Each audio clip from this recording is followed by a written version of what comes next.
maghiwalay na kami. Pero pinaglaban pa din namin yun, yung love na yun. Love? Para sa akin is, hindi palaging masaya, hindi palaging malungkot. Hindi naman kailangan araw-araw sweet, hindi naman kailangan always negative. Basta always present lang na din siya lagi sa tabi ko. Tsaka hindi naman kailangan sa isang lalaki na napaka-sweet na isang lalaki pero pag sa likod, nasa ibang babae.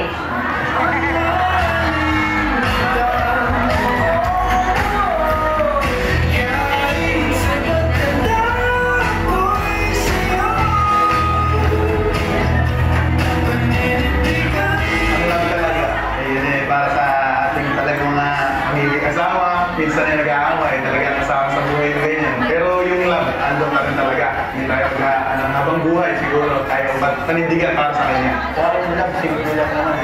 Yung magsama-sama lang kami. Ang anak ko, siya, kahit na medyo gipit, kakayanin namin. Bakit magtatrabaho ko, buhay ko lang sila, wala akong pakialam. Nahihirapan na. Gagawin ko lang para sa pamilya.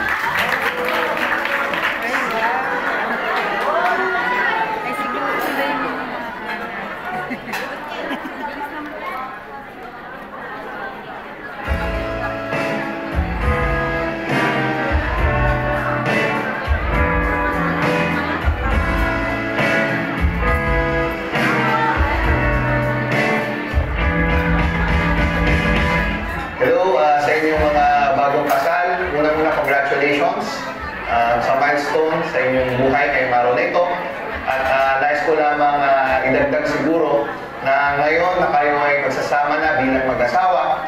Alam naman natin na ang pundasyon ng isang magandang pagsasama ay pag-ibig o love, no? Pero ngayon, hindi na yun sasapat. Bilang mag-asawa, kailangan dagdagan pa natin ng mas malawak na pangunawa sa bawat isa. Siyempre, dagdagan pa natin ng respeto muli sa bawat isa at siguradong magiging matagumpay ang inyong buhay may asawa. Kaya sa inyong lahat muli, congratulations po.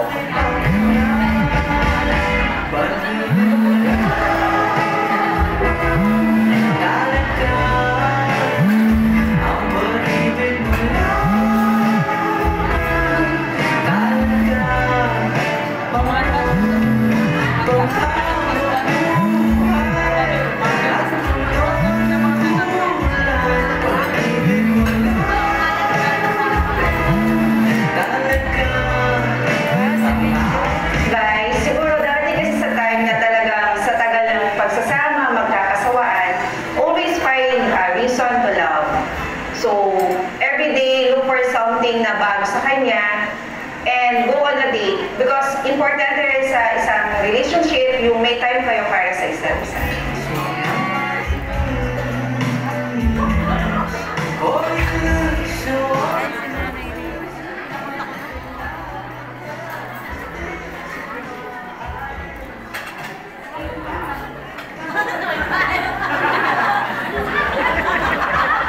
Pero di ba po yung buhay may asawa, hindi naman laging masaya.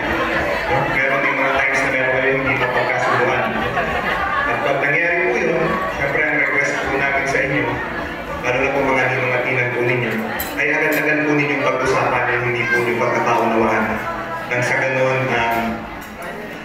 naging joyful ulit yung buhay may asawa.